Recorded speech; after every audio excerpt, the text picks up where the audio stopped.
Hey, what's up everyone? This is Anthony from Anthony's Customs, and for this review we are looking at the Marvel Legends Storm figure. This is the classic Storm look, not the recent one that just came out.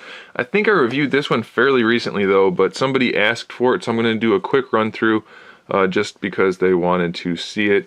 It's a good figure. It's not great, but it's definitely good enough, and if you are so inclined to have one that's more similar to the TV show, the Jim Lee based TV show, you can get the X-Men Classics version. While she's not silver, she's white with a lot of blue shading. I prefer this look because it's, like I said, closer to the TV show, but it's not bad. Some of the blue shading's a little heavy in places, but still a really cool look. If you prefer the black outfit, this one is good. It has lots of gold lining and nice little details like some grayish blue shading, and it's all metallic, so that's kind of cool. The hair has blue shading throughout. It's a little chunky, but it's not bad.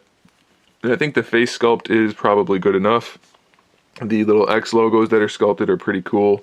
And then she's got like a little belt sculpted on there. And lots of wrinkles and things like that. Stitch work going down the boot, buckles and things. It's pretty cool.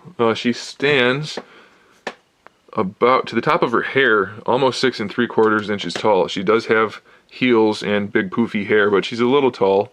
And she comes with this base, which looks like a cloud with lightning coming out of it, kind of. It looks more like smoke to me, but it's not bad. It has the lightning painted in lots of bluish, silvery, gray shading, and you can hang it on the wall if you want to. I don't know why there's a dollar thing on there, but whatever. And this rotates. I don't think it actually has like a motor in it anywhere, but you can rotate it so that you can pose her in different ways. You have 2 pegs inside and 2 pegs outside to give you some options. So that's a neat little thing that Toy Biz was doing back in the day. Her cape is a really soft plastic, but it's not the kind of soft that feels cheap like Doctor Strange's cape. His was no good. Hers feels much better. You can take it off if you want to. It just unsnaps from here. I'm not going to do it, but it comes off. It's just a peg. And then you can take it off of her wrists. But I wouldn't take it off because it looks cool and because it's kind of a pain in the butt to get back on. But you can pose her just fine with it on because it's nice soft material. It won't get in the way too much. So I would recommend you just leave it on. And we're going to see if we can get it back on real quick. Yeah, that's not so bad. Alright. So you can see it looks cool. They did some shading on it, as they used to be quite commonly scratched. Hers is scratched, but that's the way it came. I got the base separately, by the way, because I didn't buy it new, but that's okay. I've had a bunch of these and they are all scratched up like this. It does have the gold on the outside. Let's look at the articulation. The head can look up and down, so that's good. Side to side this way. Everything you want to do with the head, you can do. So that's cool. Shoulders have a weird butterfly joint that doesn't really accomplish much, but it's kind of effective at the same time. If you want to just make her look a little more natural, you can raise that up. If you want to put her arm up like that, you still have the standard ball hinge to use. Although it's kind of loose on some of them, and the cape will weigh that butterfly joint down.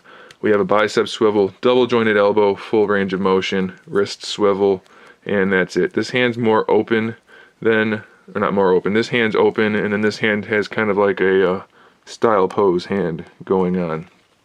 Ab crunch, she leans back a little bit, leans forward a little bit, but not too much. We have a waist twist that's okay, nothing really to mention there. The hips are kind of a unique design. They're closer to the current Marvel Legends hips than they were to her contemporary figures, so that's kind of interesting, but they have good range of motion all the way out to the side. Going forward though, not nearly as good. They start to come out to the side as you go forward, just due to the sculpt. But it's not horrible. I mean, it's alright. We have our thigh swivel built in to the top of the boot, so that's pretty good that it's hidden there. We have a double jointed knee, which works nicely. We have a shin swivel, which I wish wasn't there because it breaks up the sculpt and it's not necessary and it's not realistic, but it's there for those of you that like it. And then we have an ankle hinge. So pretty decent spread of articulation. I'll put her in some poses and you can see that at the end of the video. But if you're looking for a Storm figure, I recommend it. It's a good figure. It's not great, but it's definitely worth having. Either one, they're both good. So you pick whichever one you like and get that one. Thanks for watching, guys.